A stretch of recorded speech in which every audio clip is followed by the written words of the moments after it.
Good morning. मैं Jayaprakash Tiwari, class 8 lesson 11 और पाठ का नाम है कृपया गंदा मत कीजिए। इस पाठ के नाम मात्र से ही आपको पता चल गया होगा कि यह कहानी कहीं ना कहीं हमें प्रेरित करती है स्वच्छता की ओर ले चलने के लिए, हमें स्वच्छ रहने के लिए। क्योंकि आज अधिकाधिक रोग तो अस्वच्छता के कारण होते हैं, अपवित्रता के कारण होते हैं। यह कहानी देवेंद्र नाथ शर्मा द्वारा रचित है और यह कहानी एक हास्य व्यंग के आधार पर हमें स्वच्छता की ओर ले जाने की बात को प्रेरित करता है। तो चलिए सबसे पहले हम देवेंद्र नाथ शर्मा के बारे में, उनके व्यक्तित्व के बारे में जानें। देवेंद्र नाथ शर्मा का जन्म 1918 ईस्वी में हुआ। वे हिंदी साहित्य के एक निपुण निबंधकार और सफल लेखक माने जाते हैं। वे पटना विश्वविद्यालय और दरभंगा संस्कृत विश्वविद्यालय के उप कुलपति भी थे। उन्होंने हिंदी के प्रचार प्रसार के लिए कई देशों की यात्राएं की। उन्होंने भारत सरकार और बिहार सरकार के कई महत्वपूर्ण विभागों के लिए अपनी सेवाएं दी। उनकी प्रमुख कृतियां हैं राष्ट्रभाषा हिंदी, समस्याएं और समाधान, पारिजात मंजरी, शाहजहां के आंसू, आईना बोल उठा, खट्टा मीठा आग है। उन्हें सुब्रमण्यम भारती पुरस्कार, वरिष्ठ हिंदी सेवा पुरस्कार आदि सम्मानों से नवाजा गया है। आपकी मृत्यु 1991 ईस्वी में हुआ। देवेंद्र नाथ शर्मा ने इस हास्य व्यंग के माध्यम से कृपया गंदा मत कीजिए के माध्यम से यह बताने का प्रयास किया है कि हमें स्वच्छता की ओर विशेष अग्रसर होना चाहिए, स्वच्छता के प्रति अग्रसर रहना चाहिए। क्योंकि हम जहाँ भी हों, जिस अवस्था में हों, जहाँ भी रह रहे हों, जिस परिवेश में रह रहे हों, वहाँ स्वच्छता बनाए रखना चाहिए। आज विश्व के अधिकाधिक देश स्वच्छता के कार्य में अग्रसर हैं। अपना देश भी स्वच्छता की ओर अग्रसर होता जा रहा है। इसमें हम सबकी भूमिका होगी। हम सभी मिलकर के यदि स्वच्छता की ओर ध्यान देंगे तभी हमारा राष्ट्र स्वच्छ होगा, हमारा परिवार स्वच्छ होगा, हमारा घर स्वच्छ होगा। और जब संपूर्ण राष्ट्र स्वच्छ होगा तो विश्व स्वच्छ होगा। तो चलिए आइए इस कहानी का हम पाठन करें। भोपाल में शहर से निकलने वाले कचरे के निपटान के लिए अनोखी पहल की गई है। भोपाल में प्रतिदिन 850 टन कचरा निकलता है। इस कचरे के निपटान के लिए आगमपुर छावनी में 12 प्रोसेसिंग इकाइयां स्थापित की गई हैं। इनमें टामन मशीनों की सहायता से कचरे को अलग अलग किया जाता है।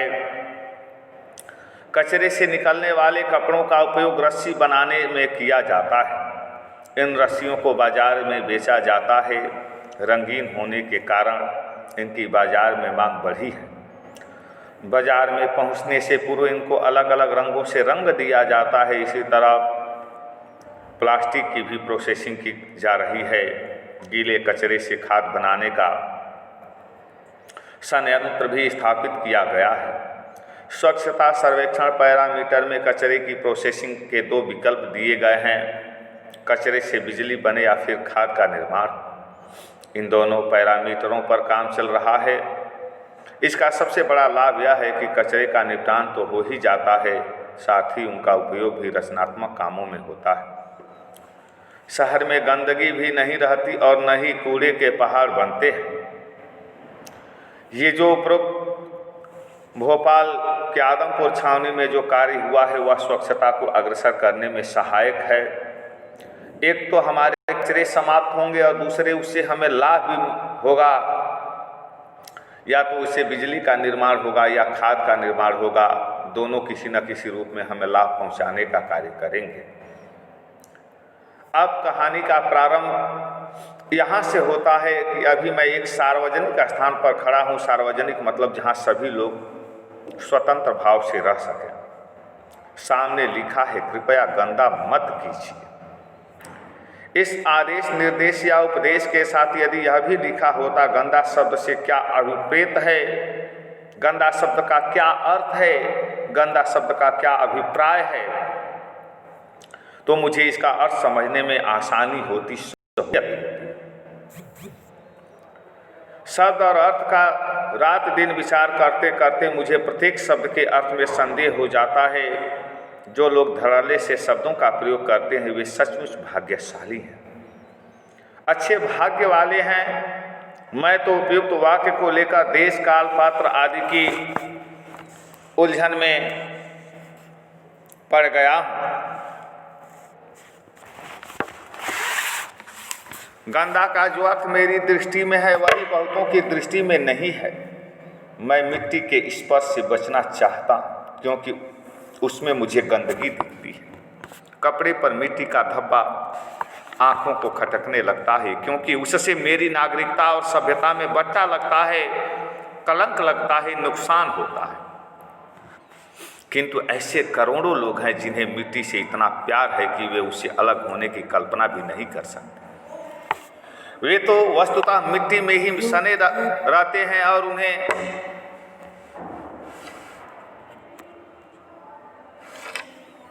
मिट्टी का स्पर्श उतना ही अच्छा, सुखद और प्रिय लगता है जितना मुझे चंदन का। मेरी और उनकी दृष्टि में जो भेद है वह गंदगी की धारणा में भी भेद उपस्थित करता है। जो मेरी दृष्टि में गंदा है वह उनकी दृष्टि में गंदा तो नहीं ही है, साफ है और पवित्र भी। स्वभावतः गंदा मत कीजिए। इस सूचना को पढ़कर जो प्रतिक्रियाएं मेरे मन में उत्पन्न होती हैं वही उनके मन में भी होती है। इसलिए वे अपनी दृष्टि से सफाई बरतते हुए भी मेरी दृष्टि में गंदगी फैला सकते हैं। एक दिन मैं कहीं जा रहा था, स्टेशन, आपको बता दें स्टेशन अंग्रेजी शब्द है और इसको हिंदी में विश्रामालय कहा जाता है। रेलवे स्टेशन को हम लौह पथगामिनी विश्राम स्थल कहते हैं क्योंकि स्टेशन का अर्थ ही होता है विश्राम स्थल। स्टेशन पर पहुंचा तो मालूम हुआ कि गाड़ी आधा घंटा लेट है, विलंब है। लाचार प्लेटफार्म पर टहलने लगा क्योंकि दूसरा कोई उपाय था ही नहीं। थोड़ी दूर पर एक सज्जन अपने बिस्तर पर बैठे थे। देखने में देहात के रहने वाले और धनी लग रहे थे। दो आदमी उनके पास खड़े थे जिनसे वे बात कर रहे थे और प्रायः प्रत्येक वाक्य की समाप्ति पर एक बार थूक देते थे। आप देख रहे हैं उस दृश्य के सामने ही कुछ लाल सा, कुछ रेड सा दिख रहा है आपको, वह उनकी पीक है, थूक है। जब एक दिशा थूक से सरस हो गई तो दूसरी ओर मुंह करके बैठ गए। पर क्रम चलता रहा और आधे घंटे के भीतर अपने आसपास की जमीन को उन्होंने तर कर दिया, थूक से लथपथ कर दिया।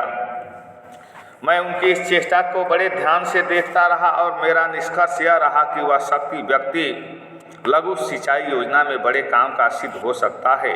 जिस अनुद्विग्न भाव से आसपास की जमीन को सरसता प्रदान कर रहे हैं उसे देखकर ही मैं उद्विग्न, परेशान, चिंतित हो रहा था। अपने जानते हुए कोई ऐसा काम नहीं कर रहे थे जो गंदा कहला सके। यह उनके जीवन का सहज क्रम था। उन्होंने अपने जीवन में ऐसा ही किया था। उनके थूक में रंगनी नहीं थी, अर्थात वे तांबुल सेवी नहीं, तांबुल सेवी थे, तंबाकू सेवी थे। तांबुल सेवों की छाप तो और भी गहरी होती है और मुझे बहुत कम तांबुल सेवी ऐसे मिलते हैं जो पीक फेंकते समय स्थान अवस्था का विचार करते हैं।